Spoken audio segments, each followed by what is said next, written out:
بسم اللہ الرحمن الرحیم۔ آج ہم بات کرتے ہیں ذبح ہو کر زندہ ہو جانے والے پرندے۔ حضرت ابراہیم خلیل اللہ علیہ السلام نے ایک مرتبہ خداوند قدس کے دربار میں یہ عرض کیا کہ یا اللہ، تو مجھے دکھا دے کہ مردوں کو کس طرح زندہ فرمائے گا۔ تو اللہ تعالیٰ نے فرمایا کہ اے ابراہیم، کیا اس پر تمہارا ایمان نہیں؟ تو آپ نے عرض کیا کیوں نہیں؟ میں اس پر ایمان تو رکھتا ہوں، لیکن میری تمنا یہ ہے کہ اس منظر کو اپنی آنکھوں سے دیکھ لوں تاکہ میرے دل کو قرار آ جائے۔ تو اللہ تعالیٰ نے فرمایا کہ تم 4 پرندوں کو پالو اور ان کو خوب کھلا پلا کر اچھی طرح ہلا ملا لو، پھر تم انہیں ذبح کر کے اور ان کا قیمہ بنا کر اپنے گرد نواح کے چند پہاڑوں پر تھوڑا تھوڑا گوشت رکھ دو۔ پھر ان پرندوں کو پکارو تو وہ پرندے زندہ ہو کر دوڑتے ہوئے تمہارے پاس آ جائیں گے اور تم مردوں کے زندہ ہونے کا منظر اپنی آنکھوں سے دیکھ لو گے۔ چنانچہ حضرت ابراہیم علیہ السلام نے ایک مرغ، ایک کبوتر اور ایک گدھ، ایک مور، ان 4 پرندوں کو پالا اور ایک مدت تک ان 4 پرندوں کو کھلایا پلا کر خوب ہلا ملا لیا۔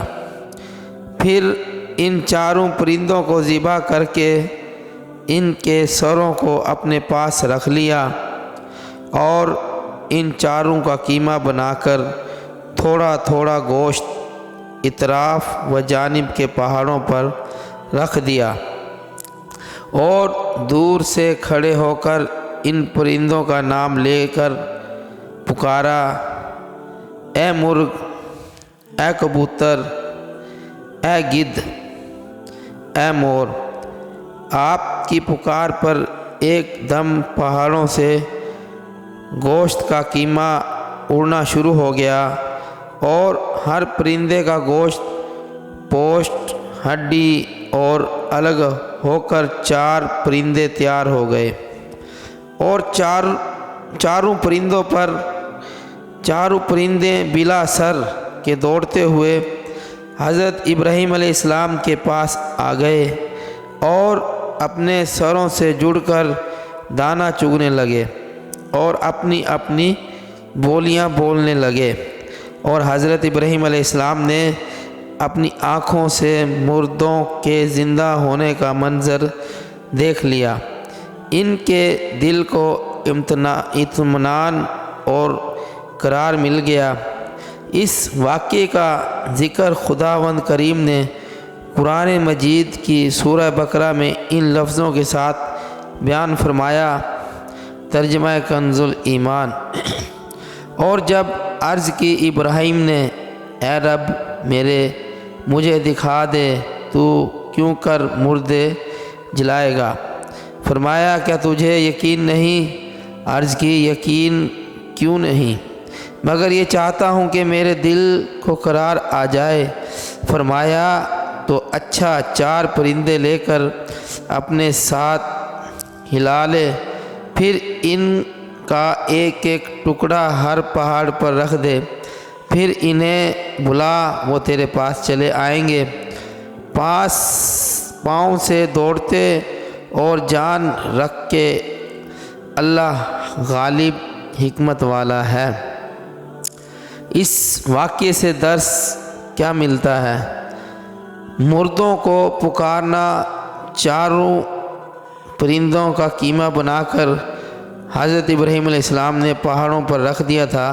پھر اللہ تعالیٰ کا حکم ہوا، یعنی ان مردہ پرندوں کو پکارو چنانچہ آپ نے چاروں کو نام لے کر پکارا تو اس سے یہ مسئلہ ثابت ہو گیا کہ مردوں کو پکارنا شرک نہیں ہے، کیونکہ جب مردہ پرندوں کو اللہ تعالیٰ نے پکارنے کا حکم فرمایا اور ایک جلیل القدر پیغمبر نے ان مردوں کو پکارا تو ہرگز یہ شرک نہیں ہو سکتا، کیونکہ خداوند کریم کبھی بھی کسی کو شرک کا حکم نہیں دے گا، نہ کوئی نبی ہرگز کبھی شرک کا کام کر سکتا ہے۔ تو جب مرے ہوئے پرندوں کو پکارنا شرک نہیں تو وفات پائے ہوئے خدا کے ولیوں اور شہیدوں کا پکارنا کیوں کر شرک ہو سکتا ہے؟ جو لوگ ولیوں اور شہیدوں کو پکارنے کو شرک کہتے ہیں اور یا غوث کا نعرہ لگانے والوں کو مشرک کہتے ہیں، انہیں تھوڑی دیر سر جھکا کر سوچنا چاہیے کہ اس قرآنی واقعے کی روشنی میں انہیں ہدایت کا نور نظر آ جائے اور وہ اہل سنت کے طریقے پر صراط مستقیم شرح پر چل پڑیں۔ واللہ اللہ سے دعا ہے کہ جو کچھ سنا اس پہ عمل کرنے کی توفیق عطا فرمائے۔